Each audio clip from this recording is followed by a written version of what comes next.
नजात उद्धार को 3 हिस्सों में बांटकर हम उसे देख रहे थे। नजात भूतकाल माजी में, उद्धार भूतकाल में, नजात माजी में और नजात उद्धार वर्तमान काल हाल में और नजात उद्धार भविष्य में, मुस्तकबिल में। 3 हिस्सों में बांटकर उसे समझने के लिए हमने हमारी कोशिश शुरू की है और मैं चाहता हूं कि आगे भी खुदा हमें उसे समझाएं और उसे ग्रहण कर पाए, उसके पालन कर पाए। मेरा ईमान है कि आप पिछले हफ्ते जिस वचनों को हमने देखा था वो आपके दिलों में है। एक और बार उसे मैं पढ़ लेता हूं ताकि उसका कंटिन्यूटी हमें मिलेगा। प्रेरितों 4:12, एक्ट्स चैप्टर 4 वर्स 12। किसी दूसरे के द्वारा उद्धार नहीं, क्योंकि स्वर्ग के नीचे मनुष्यों में और कोई दूसरा नाम नहीं दिया गया जिसके द्वारा हम उद्धार पा सके। एक और बार उसे पढ़ रहा हूं। प्रेरितों 4:12, एक्ट्स चैप्टर 4 वर्स 12। किसी दूसरे के द्वारा उद्धार नहीं, क्योंकि स्वर्ग के नीचे मनुष्यों में और कोई दूसरा नाम नहीं दिया गया है जिसके द्वारा हम उद्धार पा सके, और वो नाम है यीशु मसीह। वो नाम है यीशु मसीह। यीशु मसीह के अलावा दूसरा कोई नाम नहीं है उद्धार के लिए, निजात के लिए आसमान के नीचे मनुष्यों में। उसे हम उर्दू में भी सुनेंगे। और किसी दूसरे के वसीला से निजात नहीं, क्योंकि आसमान के तले आदमियों को कोई दूसरा नाम नहीं बख्शा गया जिसके वसीला से हम निजात पा सकें। आमीन, हालेलुया। हाँ, तो ये तो पक्का हो गया है कि यीशु मसीह के अलावा और कोई नाम नहीं है निजात के लिए, हमेशा की जिंदगी के लिए, उद्धार के लिए। यीशु मसीह के अलावा और कोई नाम नहीं है, और जितने भी दूसरे नाम हैं वो सब इस धरती के जीवन के लिए है, हमेशा के जिंदगी के लिए नहीं है। हमेशा के जिंदगी के लिए केवल यीशु मसीह का नाम दिया गया है। हाँ, हमने आगे ये भी पढ़े थे पिछले हफ्ते, रोमियो 2:14-15। रोमियो 2:14-15।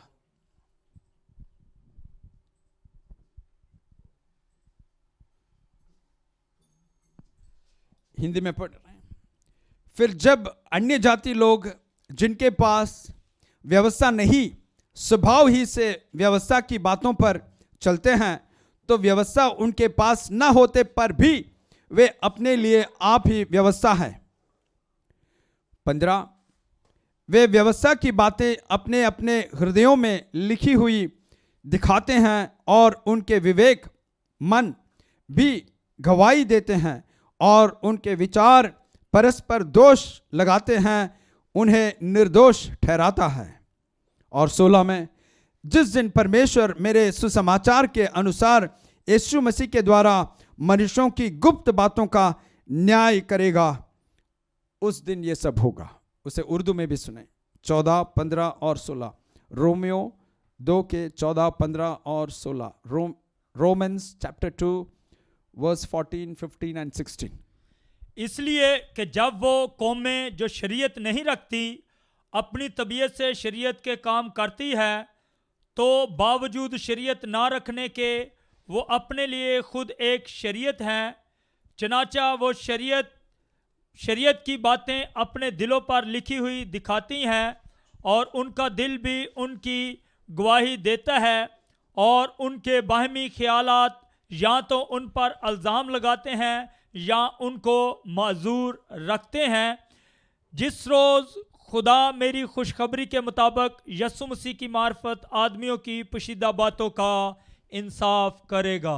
Hallelujah, hallelujah. हाँ, तो पिछले हफ्ते हमने ये भी देखा था, जो यीशु मसीह को नहीं जानते हैं, जिनके जो व्यवस्था को नहीं जानते हैं, तो वो उनका न्याय कैसे होगा, उनका उद्धार कैसे होगा। तो हमने साफ साफ इन वचनों के जरिए हमने ये भी हमें जानकारी मिली है, खुदा ने ये जानकारी दी है कि जिनके पास व्यवस्था नहीं है, जो व्यवस्था के बाहर है, वो अपने आप व्यवस्था बन जाते हैं, क्योंकि उनके मन के अंदर खुदा ने लिख के रखा है कि क्या करना है, क्या नहीं करना है। दुनिया के जितने भी लोग व्यवस्था को नहीं जानते हैं, यीशु मसीह के वचनों को नहीं जानते हैं, उनके अंदर खुदा ने अपने व्यवस्था को लिख के रखा है। झूठ नहीं बोलना है, चोरी नहीं करना है, डकैती नहीं करना है, किसी को कत्ल नहीं करना है।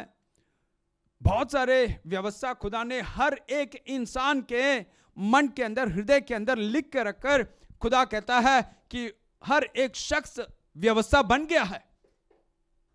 इसलिए खुदा किसी से भी अन्याय नहीं करेगा।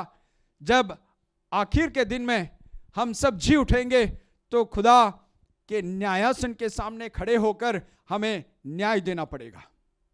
हम ये नहीं कह सकते कि मैं यीशु मसीह को नहीं जानता, मुझे व्यवस्था नहीं मालूम था, इसलिए मैंने चोरी की है, इसलिए मैंने झूठ बोला है। नहीं भाइयों, क्योंकि मेरे दिल में वचन कहता है हर एक जितने भी लोग हैं, इंसान हैं, खुदा ने अपने हम शक्ल में बनाया है। इसलिए खुदा हर एक शख्स के अंदर, हर एक इंसान के अंदर, उनके मन के अंदर, हृदय के अंदर व्यवस्था को लिख के रखा है। भले वो बाइबल ना पढ़े होंगे, भले वो यीशु को नहीं जानते होंगे। हाँ भाइयों, तो हम खुद व्यवस्था बन गए हैं, हम खुद व्यवस्था बन गए हैं। खुदा किसी से भी अन्याय नहीं करता। अब देखें, अब क्या कर सकते हैं, इसका सॉल्यूशन क्या है? हाँ, मैंने व्यवस्था के खिलाफ, व्यवस्था मैंने जाना नहीं है, मैं यीशु को जानता नहीं था, पर मैं झूठ की जिंदगी बिता कर आया हूं, मैं इधर उधर से चोरी के काम भी किया हूं, मैंने वो ऐसे कमाई, अन्याय से कमाई की है, ऐसे सब गलत काम किए हैं। अभी हमें मुक्ति कहां से मिलेगा, इसमें से छुटकारा कैसे मिलेगा? हाँ भाइयों, एक परमानेंट सॉल्यूशन खुदा ने हमें दिया है, वो है नजात के भूतकाल, माजी। जब हर शख्स नजात में आते हैं, मेरे लिए नजात का भूतकाल है, माजी है, पर आज जो ये कलाम सुनकर, ये कलाम सुनने के बाद, सुनने के वक्त कोई फैसला ले रहा है कि मैं नजात पाना चाहता हूं, मैं उद्धार पाना चाहता हूं, मैं मसीह को स्वीकार कर रहा हूं, मसीह के ऊपर विश्वास रखता हूं, तो आपका नजात आज शुरू होगा। जब आप वो फैसला पूरे हृदय से ले रहे हैं, आपके होठों से आप इकरार कर रहे हैं, तब जाकर नजात का शुरुआत होता है। बैप्तिस्मा से नहीं होता है। हम उसे देखने वाले हैं अभी। Romans 10:9, Romans chapter 10 verse 9।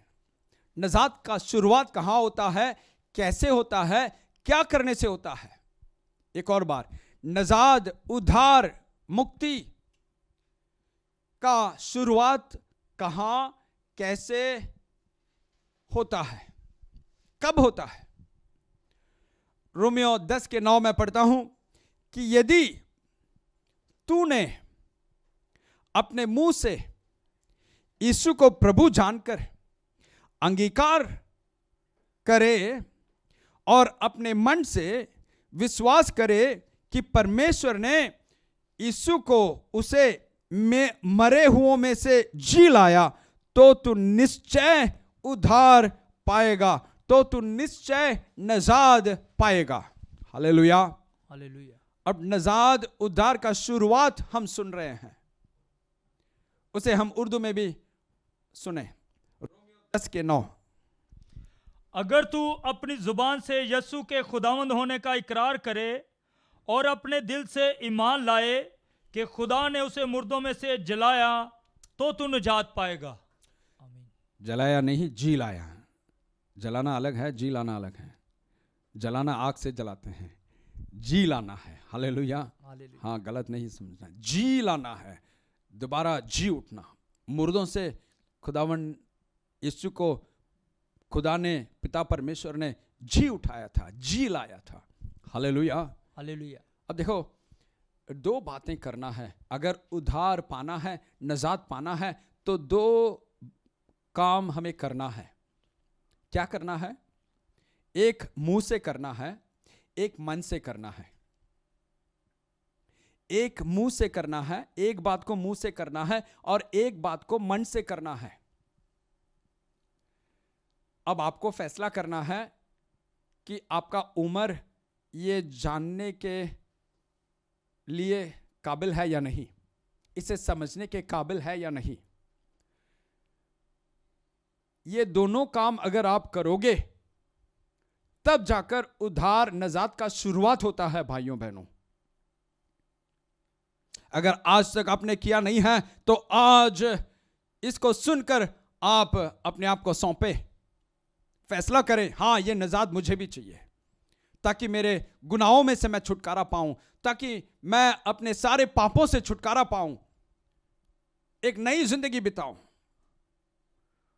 मौत के ऊपर फतह पानी है मुझे, मौत के ऊपर मुझे जीत पानी है, गुनाहों पापों के ऊपर मुझे जीत पानी है।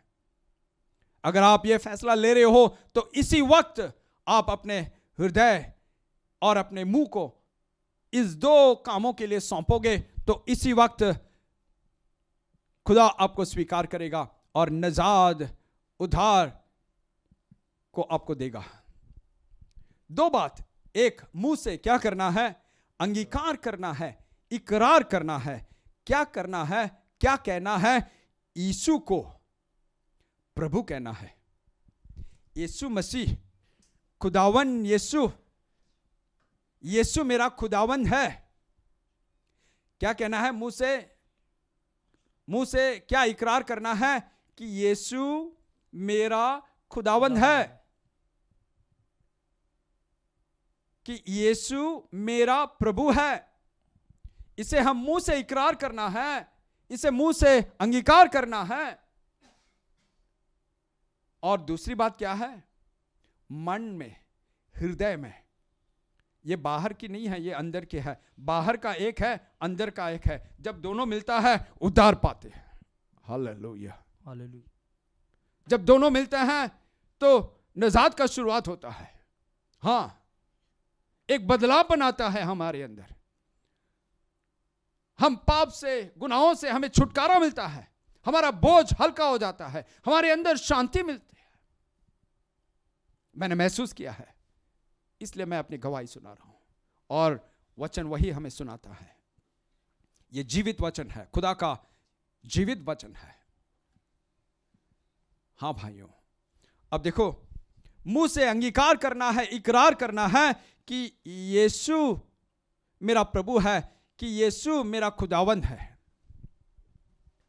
और मन से मुझे विश्वास करना है, किसके ऊपर? परमेश्वर के ऊपर। मुंह से यीशु को प्रभु कहना है, मुंह से यीशु को खुदावंद कहना है, तो मन से परमेश्वर के ऊपर, खुदा के ऊपर हमें ईमान रखना है। क्या ईमान रखना है? कि यीशु को, खुदावन को, प्रभु को परमेश्वर ने, खुदा ने मुर्दों में से जी उठाया है।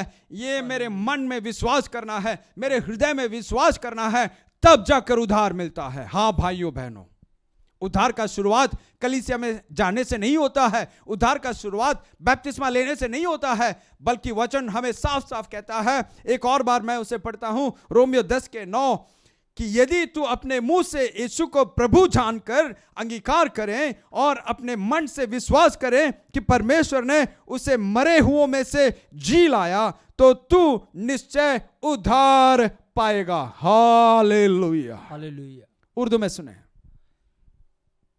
अगर तू अपनी जुबान से यीशु के खुदावंद होने का इकरार करे और अपने दिल से ईमान लाए कि खुदा ने उसे मुर्दों में से जिलाया, तो निजात पाएगा। हाँ भाइयों, अब देखो, इससे हम थोड़े और गहराई में ले जाते हैं, क्योंकि अगर हम इसे अच्छी तरह समझ पाएंगे तो उद्धार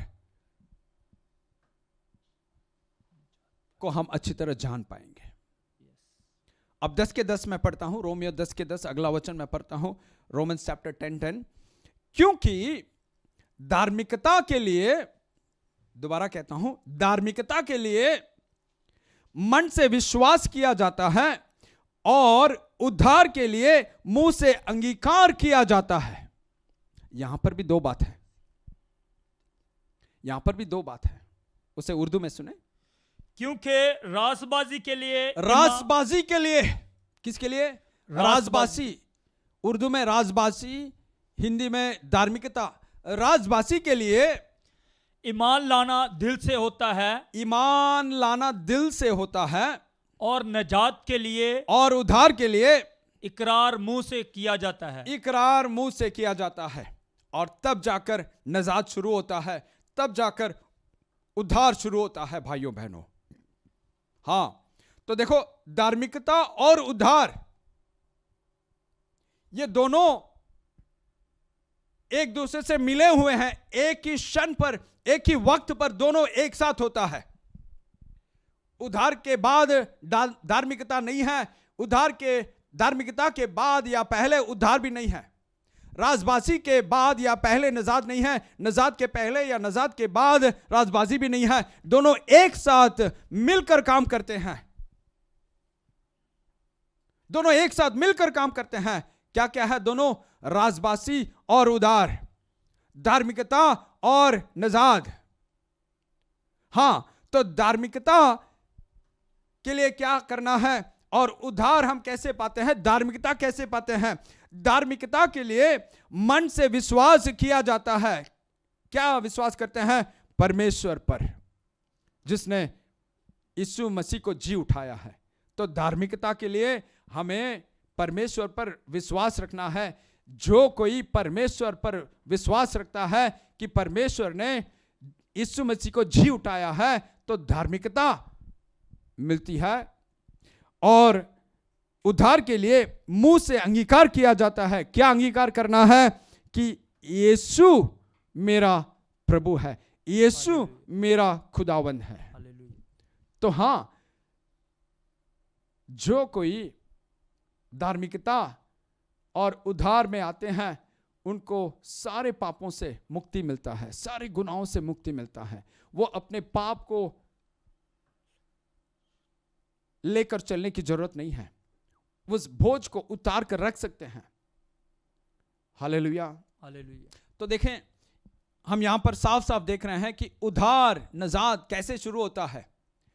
वो इसलिए नहीं शुरू होता है कि मेरे माँ बाप मसीह हैं, ईसाई हैं, मेरे माँ बाप मसीह हैं इसलिए उद्धार मेरे में ऑटोमेटिक नहीं आता है। अगर ऐसा हो तो वचन गलत है, क्योंकि वचन साफ साफ कहता है कि दो काम करना है, दो काम होता है, और कब होता है, क्यों होता है। हां, प्रभु यीशु को प्रभु इकरार करना है। यीशु मेरा प्रभु है, यीशु मेरा खुदावन है, इसे हमें मुंह से इकरार करना है, और मन से, दिल से हमें यह ईमान रखना है, विश्वास रखना है कि यीशु मसीह को परमेश्वर ने, खुदा ने मुर्दों में से जी उठाया है, और तब जाकर एक बंदा उद्धार पाता है। अब मुझे आप बताएं कि ये 5 साल का बच्चा कर सकता है या 50 साल का उम्र का बुजुर्ग कर सकता है? ये उद्धार जब हम 5 साल के हैं तब हमें मिलता है, या जब हम 50 साल के हैं तब हमें मिलता है? सोचने के लिए मैं बता रहा हूं।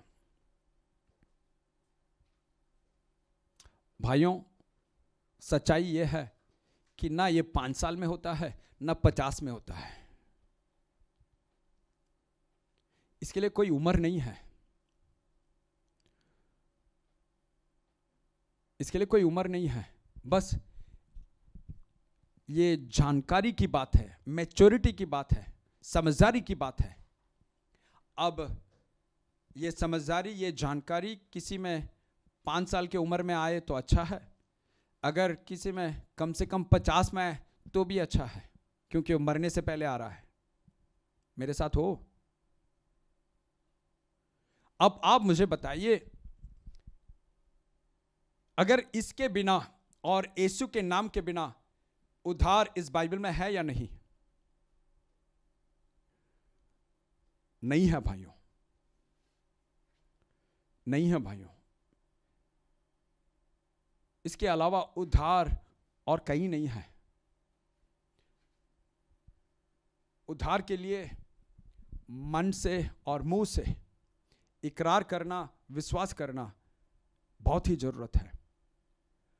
अब कुछ लोग कहते हैं कि बचपन में मेरा बपतिस्मा हो गया है, मैं बचपन से ही मसीह हूं। यह वचन के खिलाफ है। यह वचन के खिलाफ है। अगर कोई कहता है कि मैं बचपन से ही हूं और उन्होंने रोमियो 10:9 और रोमियो 10:10 दिल से और मुंह से इकरार नहीं किया है, विश्वास नहीं किया है, तो अभी तक उद्धार शुरू नहीं हुआ है। हाँ, बाइबल के बारे में जानकारी तो सबको मिलता है। इस दुनिया के सब लोग जो भी बाइबल पढ़ना चाहते हैं उनको जानकारी मिलता है बाइबल के बारे में, नॉलेज, बल्कि अंडरस्टैंडिंग नहीं होता। 40 साल के उम्र तक मुझे भी बाइबल के बारे में नॉलेज था, अंडरस्टैंडिंग नहीं था, क्योंकि बचपन से मेरे माँ बाप ने मुझे बाल बच्चों का बपतिस्मा दिया था।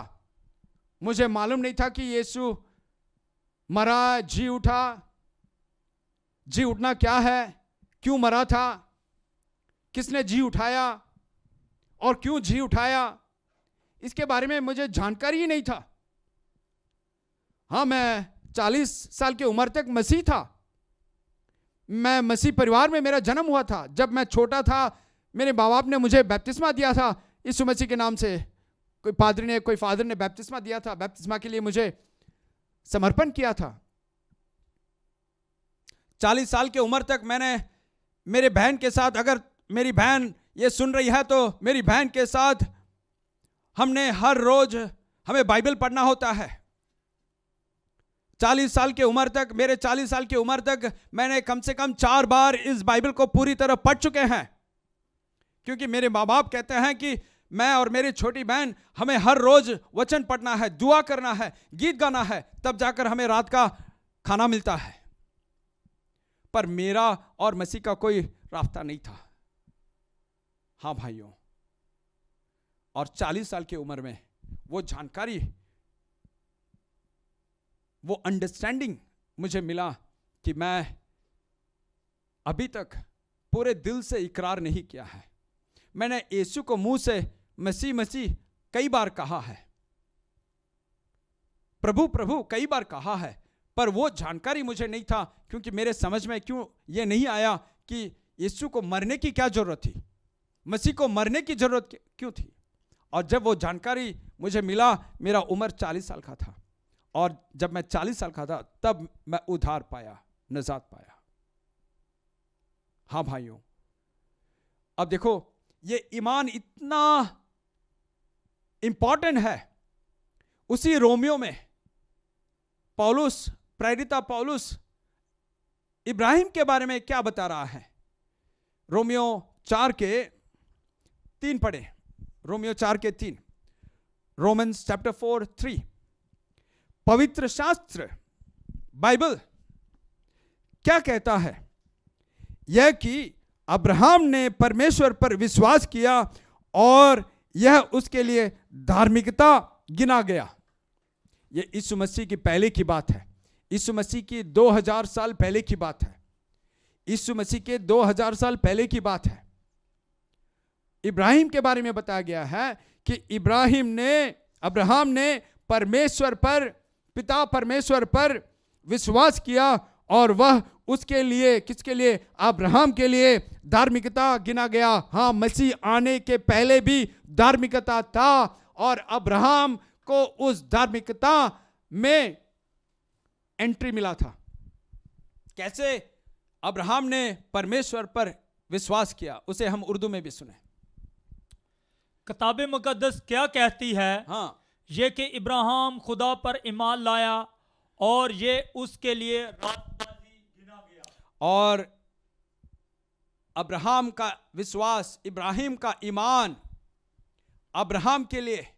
इब्राहिम के लिए राजबासी गिना गया, धार्मिकता गिना गया। अब देखो उसी 4 बाब के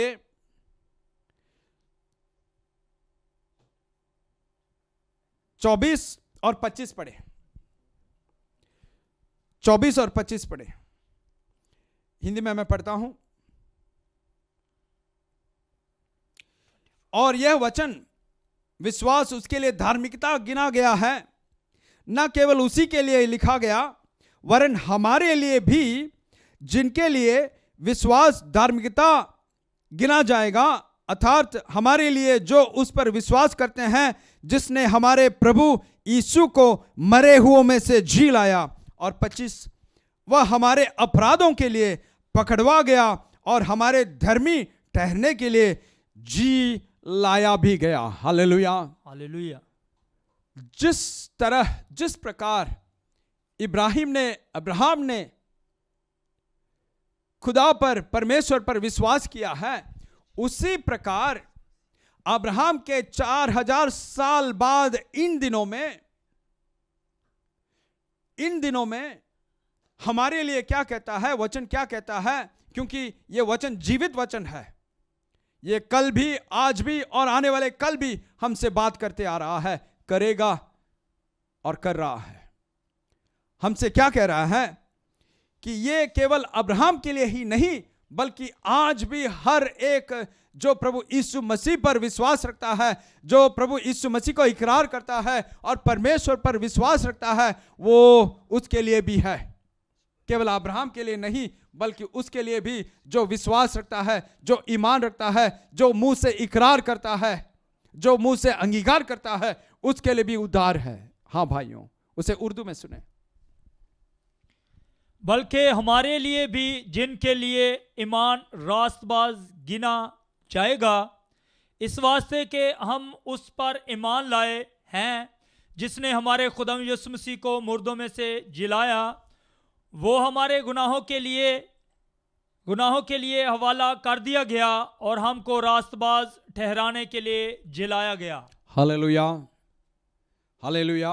अब देखो, केवल इब्राहिम के लिए नहीं था, हमारे लिए भी वही बताया गया है। अगर 4000 साल पहले, मसीह के आने के 2000 साल पहले इब्राहिम ने उस खुदा पर विश्वास, ईमान किया है, अगर वो ईमान इब्राहिम को धार्मिक बनाया है, राजबाज बनाया है, तो हमारे लिए भी इन दिनों में जो मसीह के ऊपर पूरी तरह विश्वास रखता है, जो मसीह को अपने मुंह से अंगीकार करता है और पिता परमेश्वर के ऊपर विश्वास रखता है, उसको भी नजाद उधार दिया जाता है। अब देखो, 2-3 एग्जाम्पल हम देखेंगे इस बात को समझने के लिए कि ये उधार, ये नजात का शुरुआत कब, कैसे होता है। हम 2-3 एग्जाम्पल को देखेंगे, उदाहरण को देखेंगे। प्रेरितों 16 के 27 में एक दारोगा के बारे में बताया गया है। एक्ट्स चैप्टर 16 वर्स 27 में एक जेलर के बारे में बताया गया है, एक दारोगा के बारे में बताया गया है। और वो दारोगा 27 पढ़ता हूं, 16 के 27, दारोगा जाग उठा और बंदी गृह के द्वार खुले देकर समझा कि कैदी भाग गए हैं, अतः उसने तलवार खींचकर अपने आप को मार डालना चाहा। यहां पर किसको देख रहे हैं? एक दारोगा। वो सो गया था और जब वो जी उठा, वो अपने नींद से उठा, तो वो देख रहा है कि उस बंदीगृह के द्वार खुला था और कैदी वहां पर नहीं है। तो उसने सोचा कि कैदी भाग गए हैं, अब इसका जीना हराम हो जाएगा, इनको फांसी पर लटकाया जाएगा, इसलिए अच्छा है कि मैं अपने आप खुदकुशी कर लूं। तो इसने अपने तलवार को उठाकर अपने आप को मारने की कोशिश कर रहा है। This is the background. अब उसे उर्दू में सुने। प्रेरितों 16 के 27। और दरोगा जाग उठा और कैद खाना के दरवाजे खुले देखकर समझा कि कैदी भाग गए, पस तलवार खींचकर अपने आप को मार डालना चाहा। हाँ, अब प्रेरित पौलुस उसे रोक रहा है, नहीं भाई ऐसा काम मत कर, हम यही हैं, हम भागे नहीं हैं, हम यही हैं, तू अपने आप को मार ना डाल, अपने आप को बचा ले। तो देखो प्रेरितों 16 के 30 में क्या बताया है, और उन्हें बाहर लाकर कहा, है सज्जनों, ये दारोगा पौलुस और सीलास को देखकर कह रहा है, हे सज्जनों, उद्धार पाने के लिए, नजात पाने के लिए मैं क्या करूं। देखो 30 में क्या सवाल क्या है, मैं उद्धार पाना चाहता हूं, मैं नजात पाना चाहता हूं, इसके लिए मुझे क्या करना है, इसके लिए मुझे क्या करना है। उसे उर्दू में भी पढ़ें। और उन्हें बाहर लाकर कहा, और उन्हें बाहर लाकर कहा, ऐ साहबो, हाँ, मैं क्या करूं कि नजात पाऊं, मैं क्या करूं कि नजात पाऊं। पाऊं। अब देखो इसके बीच में क्या हुआ, 27 और 30 के बीच में क्या हुआ, उसे भी हम पढ़ते हैं। तो इस सवाल का जवाब भी हमें देखना है, और इसके पहले क्या हुआ यह भी हम देखेंगे। 16 के 28 और 29 को हम पढ़ेंगे। परंतु पौलुस ने ऊंचे शब्द से पुकार कर कहा, अपने आप को कुछ हानि न पहुंचा, क्योंकि हम सब यही हैं। तब वह दिया मंगवाकर भीतर लपका और कांपता हुआ पौलुस और सीलास के आगे गिरा और उन्हें बाहर ले आकर कहा, हे सज्जनों, उद्धार पाने के लिए मैं क्या करूं। हालेलुया। हाँ, उसे उर्दू में भी पढ़ें। 28-29। लेकिन पौलुस ने बड़ी आवाज से पुकार कर कहा कि अपने ताई नुकसान ना पहुंचा, क्योंकि हम सब मौजूद हैं। वो चिराग मंगवा कर अंदर जा कूदा और कांपता हुआ पौलुस और सीलास के आगे गिरा और उन्हें बाहर लाकर कहा, ऐ साहिबो, मैं क्या करूं कि नजात पाऊं। अगर आज या फिर ये कलाम जो भी सुनते हैं, अगर आपके अंदर भी ये सवाल है कि मैं नजात पाना चाहता हूं, मेरे गुनाहों से, मेरे पापों से मुझे मुक्ति चाहिए, ये बोझ बहुत बड़ा है, इतने बड़े मैंने गुनाह की हैं, पाप की हैं, और मुझे नजात चाहिए इस पापों से, गुनाहों से। मेरे अगले पीढ़ी बच्चों के ऊपर ये पाप के, ये गुनाह जाने से पहले मुझे रोकना है उससे, ताकि मेरे बच्चे, बाल बच्चे अच्छी तरह जिए। मेरा जो श्राप, पाप का दंड बच्चों के ऊपर नहीं जाना चाहिए। तो आज इसी वक्त हमें नजात स्वीकार करना है। अब ये दारोगा का सवाल क्या है, नजात पाने के लिए, उद्धार पाने के लिए मुझे क्या करना है, बताइए। तो पौलुस ने क्या कहा, 31, उन्होंने कहा, प्रभु यीशु मसीह पर विश्वास कर तो तू और तेरा घराना उद्धार पाएगा। Hallelujah, hallelujah, hallelujah, hallelujah, hallelujah. Hallelujah. क्या करना है? खुदाम यीशु मसीह पर ईमान लाना। पौलुस ने इसके बारे में रोमियो के खत में क्या लिखा था, मुंह से मसीह को प्रभु मानकर इकरार करना है, दिल से परमेश्वर के ऊपर ईमान रखना है, विश्वास रखना है कि यीशु को परमेश्वर ने मुर्दों से जी उठाया था। अब वही पौलुस यहां पर भी वही कह रहा है, यह कोई अलग बात नहीं है, क्योंकि वहां पर भी उद्धार के बारे में कहा था, यहां पर भी इस दारोगा के सवाल के जवाब दे रहा है कि उद्धार पाने के लिए क्या करना है। तो एक और बार मैं उसे पढ़ता हूं, 31, उन्होंने कहा, प्रभु यीशु मसीह पर विश्वास कर तो तू और तेरा घराना उद्धार पाएगा। उसे उर्दू में सुने। उन्होंने कहा, खुदा यीशु मसीह पर ईमान ला तो तू और तेरा घराना नजात पाएगा। Hallelujah, hallelujah. अब देखो यहां पर कुछ और बात का भी ध्यान मैं आपको ले आना चाहता हूं। कुछ लोगों ने मुझसे कहा है, और आज भी ये लोग ऐसे ही ईमान रखते हैं, कि देखो यहां पर साफ साफ लिखा है, ये उद्धार केवल उस दारोगा के लिए नहीं था, बल्कि पूरे घरवाले के लिए था। और अगर इनके घरवाले में छोटे बच्चे थे तो उनको भी उद्धार मिल गया है। 1 महीने का बच्चा या 1 साल का बच्चा या 3 साल का बच्चा, जितने भी लोग थे सबको उद्धार मिल गया है, क्योंकि वचन साफ साफ कहता है कि सारे घर वाले को उद्धार मिल गया है। अब इसे अगर थोड़े जोर से कहूं तो बेवकूफी है, ये माफ करना भाई, फुलिशनेस। अगर पौलुस कहता है कि उद्धार के लिए 2 काम करना है, उद्धार के लिए ऐसा ऐसा सब करना है, तो ये 1 महीने का बच्चा या 3 महीने का बच्चा या 1 साल का बच्चा या 3 साल का बच्चा, क्या ये दोनों काम कर सकते हैं? मुंह से इकरार कर सकते हैं कि यीशु मेरा खुदावंद है, यीशु मेरा प्रभु है? क्या मन से विश्वास कर सकते हैं कि परमेश्वर ने यीशु को मुर्दों से जी उठाया है? क्या 1 महीने का बच्चा, 1 साल का बच्चा, 3 साल का बच्चा ये कह सकता है? तो कैसे सारे घर वालों को उद्धार मिल सकता है? तो आगे भी पढ़े, उसे पहले उर्दू में पढ़े 31 को। हाँ, उन्होंने कहा, खुदा यीशु मसीह पर ईमान ला तो तू और तेरा घराना निजात पाएगा। और तू और तेरा घराना निजात पाएगा। हाँ, तो सवाल का जवाब मिल गया है। सवाल क्या था? उद्धार पाने के लिए मुझे क्या करना है?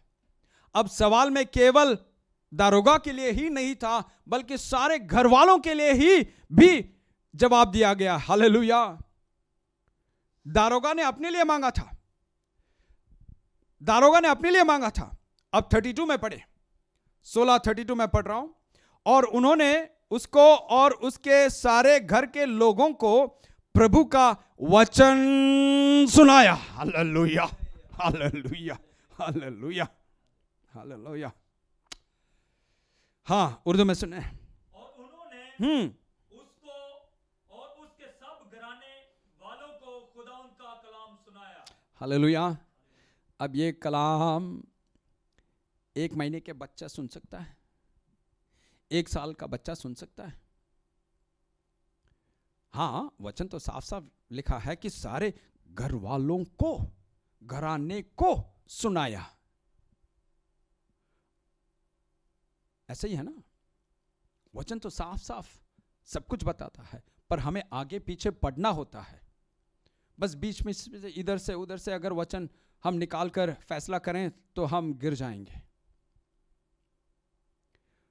वचन का आगे भी पढ़ना है, पीछे भी पढ़ना है। अब हम आगे आगे देखते हैं क्या लिखा है कि पौलुस ने उनको, उस दारोगा को और सारे घर वालों को, जो सुनने के काबिल हैं, जो समझने के काबिल हैं, एक और बार, जो सुनने के काबिल हैं, जो समझने के काबिल हैं, जो इकरार करने के काबिल हैं, जो मन में विश्वास ईमान करने के काबिल हैं, उनको सुनाया गया था। कलाम सुनाया। अब 1 महीने के बच्चे, 1 साल के बच्चे, 3 साल के बच्चे अगर ये सब कर सकते हैं तो हाँ, उनको भी उद्धार मिलेगा। पर क्या कर सकते हैं? जरा सोचकर बताइए। तो बपतिस्मा जब 1 महीने में जब बपतिस्मा मिलता है तो उद्धार हो जाता है? ये कहां लिखा है बाइबल में ऐसा? क्यों अपने आप को धोखा दे रहे हो? कितने साल तक धोखा दोगे? बचना नहीं है। फैसला आपके पास है, फैसला आपके पास है। उसे एक और बार पढ़ते हैं 32 में। और उन्होंने उसको और उसके सारे घर के लोगों को प्रभु का वचन सुनाया। उर्दू में। और उन्होंने उसको और उसके सब घराने वालों को खुदावंद का कलाम सुनाया। अब देखो अगला वचन क्या कहता है। क्या सबने सुना था? जितनों ने भी सुना था, जितनों ने भी इकरार किया था, जितनों ने भी मन में विश्वास किया था परमेश्वर के ऊपर और मुंह से इकरार किया था, यीशु को दोनों करना है। मुंह से यीशु को इकरार करना है और मन से परमेश्वर खुदा के ऊपर विश्वास रखना है। जितनों ने भी ये किया है, आगे पढ़े 33, 16 के 33। रात को उसी घड़ी उसने उन्हें ले जाकर उनके घाव धोए और उसने अपने सब लोगों समेत तुरंत बपतिस्मा लिया। हाँ देखो पास्टर जी, लिखा है सब लोगों ने लिया है। अरे उसके पहले वो भी लिखा है, क्या लिखा है कि मुंह से इकरार करना और दिल से ईमान रखना। क्या इकरार करना है? कि यीशु मेरा खुदावंद है। Jesus is my master. Jesus is my Lord. I don't have any other Lord other than Jesus. I don't have any other master other than Jesus. And God, my heavenly Father, raised Jesus up from the dead. And this I have to believe in my heart. That brings the salvation. Hallelujah. अब देखो उसे उर्दू में सुने 1633। और उसने रात को उसी घड़ी उन्हें ले जाकर उनके जख्म धोए और उसी वक्त अपने सब लोगों समेत बपतिस्मा लिया। हाँ, क्योंकि वचन तो सबको सुनाया गया था। अब क्या आपको क्या लगता है? पौलुस सबको वचन सुना रहे हैं और जितनों ने भी इकरार नहीं किया है, जितनों ने भी अपने मन में विश्वास नहीं किया है, उनको भी पौलुस ने कहा नहीं नहीं कोई बात नहीं, अगर इकरार नहीं कर रहे हो तो भी परवाह नहीं, आपने वचन सुन लिया है, आपका 1 महीने का हो या 1 साल का हो, हम आपको भी बपतिस्मा दे रहे हैं। क्या पौलुस ऐसा काम किया होगा? तो पौलुस खुद वचन के खिलाफ चलता है। नहीं भाइयों, पौलुस ऐसा नहीं कर सकता। हम इसे गलत समझ रहे हैं। हमारे मर्जी के अनुसार वचन को फिराने के लिए हम ऐसे करते हैं। हां, अरे जानकारी, नॉलेज बहुत सारे लोगों को है बाइबल के बारे में। उसका यह मतलब नहीं है कि सब लोग के पास बाइबल का अंडरस्टैंडिंग है। अंडरस्टैंडिंग उसके पास है जो इस वचन के हर एक वचन के अनुसार जीता है, उसके पास अंडरस्टैंडिंग है। केवल नॉलेज से हम हमेशा की जिंदगी में नहीं जा सकते। नॉलेज को रखकर बहुत सारे लोग आज बाइबल के कलाम सुना रहे हैं। अंडरस्टैंडिंग के साथ कितने लोग कलाम सुना रहे हैं? इसके मुताबिक जी कर कितने लोग कलाम सुना रहे हैं? सबको हिसाब देना पड़ेगा एक दिन, सबको हिसाब देना पड़ेगा। यीशु मसीह ने क्या कहा था? बपतिस्मा किसको देना है? 1 महीने के बच्चों को, 1 साल के बच्चों को, 3 साल के बच्चों को? अरे सारे जगह पर वचन को हम परख के देखें। मत्ती 28 के 18-19 पढ़ने की जरूरत नहीं है, टाइम नहीं है। 18-19 में मत्ती में क्या लिखा है कि जाओ सब देशों में सब कौमों के लोगों को शागिर्द बनाओ। क्या बनाना है? शागिर्द। और शागिर्द को, किसको? शागिर्द को। जिसने मुंह से इकरार किया है कि यीशु मेरा मास्टर है, यीशु मेरा लॉर्ड है, यीशु मेरा प्रभु है, और जिसने दिल से दिल पर विश्वास किया है कि परमेश्वर ने यीशु को जी उठाया है, वो जिसने अपने जिंदगी मेरे हाथों में सौंपा है, मेरा पीछा करने के लिए तैयार किया है, मेरे पीछे पीछे चलने का अपने आप को सौंपा है, जो शागिर्द है, उनको बपतिस्मा दो। तो बपतिस्मा किसको दिया जाता है? अगर मसीह ने एक आज्ञा दी है, command from Jesus, who are we to disobey that command? हम कौन है उसके खिलाफ चलने के लिए या उसके खिलाफ वचन को फिराने के लिए? मसीह का लास्ट कमांड क्या था? कि शागिर्द बनाओ और शागिर्द को बपतिस्मा दो। तो बपतिस्मा किसको दिया जाना है? किसको दिया जाता है? शागिर्द को। हम रोमियो में देखते हैं, प्रेरितों में देखते हैं। अब देखो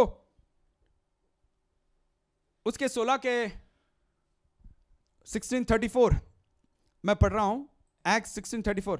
तब उसने उन्हें अपने घर में ले जाकर उनके आगे भोजन रखा और सारे घराने समेत परमेश्वर पर विश्वास करके आनंद किया। हालेलुया। और स्थापित हो रहा है और क्लियर हो रहा है, घराने में जितने भी लोग विश्वास करने के काबिल थे,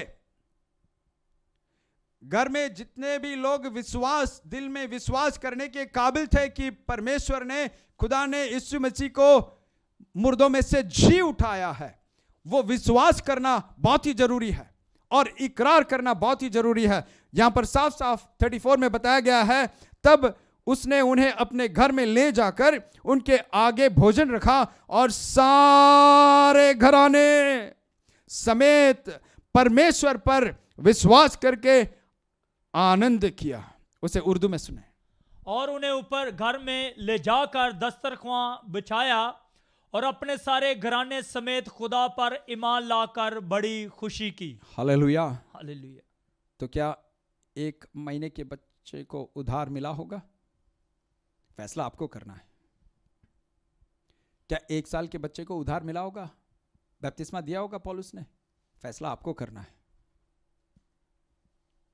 अब देखो, ये बात है गैर कौमों की, यहूदियों की नहीं, गैर कौमों की, जेंटाइल्स। अब देखो यहूदियों की बात क्या है, प्रेरित पतरस क्या कहता है? क्यों, उनका भी एक सवाल था, ऐसे ही सवाल था। वो सवाल है प्रेरितों 2 के एक्ट्स चैप्टर 2 वर्स 37।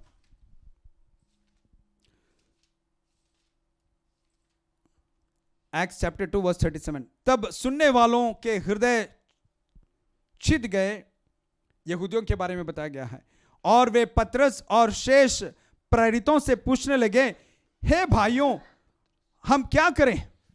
वहां पर दारोगा पूछ रहा था कि उधार पाने के लिए हमें क्या करना है।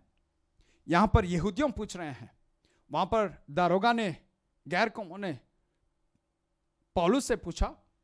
यहां पर यहूदियों पतरस से पूछ रहे हैं कि हमें क्या करना है।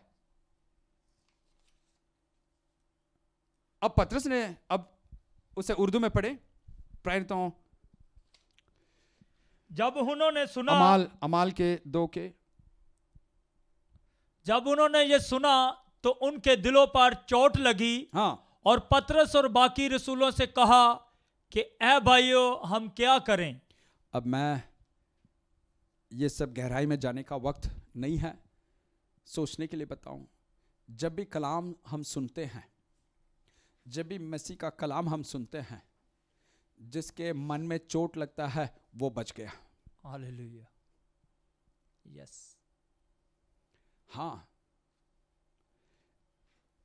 शुरुआत में बहुत से कलाम, बहुत से वचन ऐसे थे जो मेरे मन में चोट ले आया है। आज भी कभी कभी ऐसे वचन मैं सुनता हूं जो मेरे मन में चोट ले आता है और तुरंत मैं अपने आप को सौंपता हूं। इस वचन के जरिए आज भी खुदा मेरे से बात करता है और मेरा ईमान है आपसे भी बात करते हैं। हालेलुया। केवल कोरोना के जरिए नहीं, बल्कि वचन के जरिए भी खुदा हमसे बात करता है। हालेलुया। जो जिसके मन में कलाम सुनकर चोट आ गया वो बच गया, हालेलुया। क्योंकि वो मन फिराएगा। जिसके मन में चोट नहीं आता ना, कलाम सुनते वक्त भी, वो गया काम से, वो गया काम से। इतना कलाम सुनाओ, इतना कलाम सुनाओ, उसको कोई हिला नहीं सकता है। भूचाल नहीं, अच्छी तरह सोएगा, सोते रहो। अब देखो, ये यहूदियों बच गए, क्यों? मन में क्या आ गया था? चोट लगी, चोट लग गई थी, चोट लग गई थी। जब चोट लगता है ना मन में, जब चोट लगता है तो हम सवाल करने लगते हैं, खुदा तू कहाँ है? ऐसा क्यों हो रहा है मेरे से, मेरे परिवार के साथ ऐसा क्यों हो रहा है? मैं तो हमेशा वचन के अनुसार चलता था। हाँ, क्योंकि वचन अभी तक पूरा पढ़ा नहीं है ना।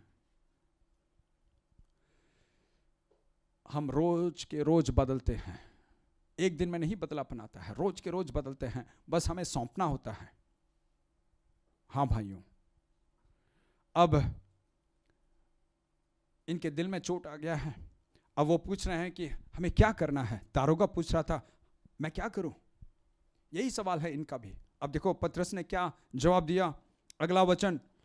पतरस ने उनसे कहा, मन फिराओ। क्या करना है? मन फिराओ। क्या करना है? मन फिराओ, और तुम में से हर एक अपने अपने पापों की क्षमा के लिए यीशु मसीह के नाम से बपतिस्मा लें, तो तुम पवित्र आत्मा का दान पाओगे। उसके अगला वचन, क्योंकि वह प्रतिज्ञा तुम और तुम्हारी संतानों और उन सब दूर दूर के लोगों के लिए भी है जिनको प्रभु हमारा परमेश्वर अपने पास बुलाएगा। उसके अगले वचन में भी हम देखते हैं, उसने बहुत और बातों से भी गवाही दे देकर समझाया कि अपने आप को इस टेढ़ी जाति से बचा लो। बहुत से लोग नरक में जा रहे हैं, इस टेढ़ी जातियों से अपने आप को बचा लो, बाहर आ जाओ उसमें से, इस दुनियावी जिंदगी से, जिस्मानी जिंदगी से बाहर आ जाओ, अपने आप को बचा लो। आज फैसला ले लो, कल नहीं, क्या मालूम कल क्या होने वाला है। हां, उसे उर्दू में भी पढ़े 38 से 41 तक। पतरस ने उनसे कहा कि तौबा करो और तुम में से हर एक गुनाहों की माफी के लिए यीशु मसीह के नाम पर बपतिस्मा ले, तो तुम रूह कुद्दस इनाम में पाओगे। हाँ, इसलिए कि ये वादा तुम और तुम्हारी औलाद और उन सब दूर के लोगों से भी है जिनको खुदावंद हमारा खुदा अपने पास बुलाएगा। और उसने और बहुत सी बातें जता जता कर उन्हें ये नसीहत की कि अपने आप को इस टेढ़ी कौम से बचाओ। हाँ, अब देखो पतरस ने उनको पूरा समझाया कलाम देकर। उसके पहले के वचन में हम देखते हैं कि पतरस का सबसे पहला पाखरू से भरपूर होने के बाद सबसे पहला कलाम था। इतना लंबा कलाम सुनाया और सुनने के बाद उनके मन में जब चोट आया तब उन्होंने सब पूछने लगे कि हमें क्या करना है। तब पतरस ने कहा कि मन फिराना है। अब ये मन फिराना 1 महीने के बच्चे कर सकते हैं, 1 साल के बच्चे कर सकते हैं, 3 साल के बच्चे कर सकते हैं। तो बात किनसे हो रहा है? बुजुर्गों से हो रहा है। क्योंकि वहां पर क्या हुआ था, 2 के शुरुआत से पढ़कर देखिए कि वहां पर क्या हो रहा था। वहां पर कौन आए थे? बच्चे नहीं, बुजुर्ग आए थे, यहूदियां आए थे, गैर कौमों नहीं, यहूदियां आए थे। तो यहूदियों के लिए क्या करना है? उन्होंने मसीह को सूली पर चढ़ाया था, क्रूस पर चढ़ाया था, तो उनको मन फिराना है। वो मसीह को जानते हैं और फिर भी मसीह को सूली पर चढ़ाया था। इसलिए यहूदियों को कहा कि मन फिराओ और गैर कौमों को कहा कि मसीह को जान लो, मसीह को इकरार करो, मसीह को, परमेश्वर को मन में विश्वास करो। देखो फर्क है कि नहीं? हाँ, यहां पर तो यहूदियों से बात हो रहा है कि मसीह के बारे में सब कुछ सुनाकर कहा तुम लोगों ने मसीह को सूली पर चढ़ाया है, इसलिए मन फिराओ, पश्चाताप करो, अपने पापों का प्रायश्चित करो और मन फिराओ और बपतिस्मा लो, तब जाकर आपके पापों का, गुनाहों का क्षमा मिलेगा। इकरार कर विश्वास कर जब हम मन फिराकर मसीह को अपने जिंदगी में स्वीकार करते हैं, बपतिस्मा लेते हैं, तब जाकर हमें सारे पापों से, सारे गुनाहों से हमें मुक्ति मिलता है, उद्धार मिलता है, छुटकारा मिलता है, हम नजात हमें मिलता है। देखो उसके एक और वचन को देखकर 41 अगला वचन, अतः जिन्होंने उसका वचन ग्रहण किया, जिन्होंने उनका वचन ग्रहण किया, उन्होंने बपतिस्मा लिया। Hallelujah, hallelujah. साफ साफ वचन साफ साफ बताया है। बपतिस्मा किसने लिया? जिन्होंने पतरस का कलाम के वचन को ग्रहण, केवल सुनना नहीं बल्कि उसे समझकर, उसे स्वीकार कर उसके लिए अपने जिंदगी को सौंपा। ग्रहण करना, इतने सारे मतलब है उसमें। विश्वास करना, ग्रहण करना, मन फिराना, इकरार करना, ये सब जरूरत है भाइयों, ये सब, इसकी सब जरूरत है। वचन जब हम ग्रहण करते हैं तो उस वचन का असर हमारे जिंदगी में होता है, हमारे जीवन में होता है। उसे उर्दू में पढ़े। बस जिन लोगों ने उसका कलाम कबूल किया। कबूल करना, देखो उर्दू में कबूल करना। सुनने वाले तो बहुत हैं, कबूल करने वाले कितने लोग हैं? कबूल करने के लिए तैयार हैं? ग्रहण करने के लिए तैयार हैं? तो खुदा आज आपको स्वीकार करेगा, एक नई जिंदगी की ओर आपको ले जाएगा, आपको और आपके परिवार को। देर किस बात की? ये नजात की शुरुआत है, ये उद्धार का शुरुआत है। एक और बार उसे उर्दू में सुने। बस जिन लोगों ने उसका कलाम कबूल किया, उन्होंने बपतिस्मा लिया और उसी रोज 3000 आदमियों के करीब उनमें मिल गए। Hallelujah, hallelujah. कितने लोग? 3। एक ही कलाम में, हालेलुया, एक ही कलाम में। हालेलुया। पतरस पाखरू में भरपूर होकर यहूदियों को एक ही कलाम सुनाया। उनके मन में चोट लगा, इसलिए उन्होंने पूछा कि हमें क्या करना है।